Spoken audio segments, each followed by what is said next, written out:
বাংলা সাহিত্যের বিখ্যাত ঔপন্যাসিক ও উপন্যাস। আলালের ঘরের দুলাল উপন্যাসটি রচয়িতা প্যারীচাঁদ মিত্র। আলালের ঘরের দুলাল উপন্যাসটি রচিত হয় 1858 সালে।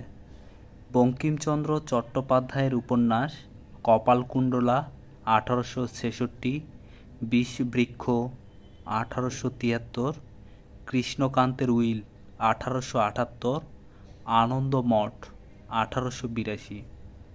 আবু জাফর শামসুদ্দিনের উপন্যাস পদ্মা মেঘনা যমুনা 1974। আখতারুজ্জামান ইলিয়াসের উপন্যাস চিলেকোঠার সেপাই 1987, খোয়াবনামা 1996। কাজী নজরুল ইসলামের উপন্যাস বাঁধনহারা 1927, মৃত্যুক্ষুধা 1930, কুহেলিকা 1931।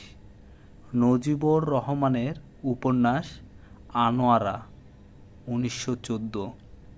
নীলিমা ইব্রাহিমের উপন্যাস এক পথ দুই বাঁক 1958, 20 শতকের মেয়ে 1958 সালে রচিত হয়।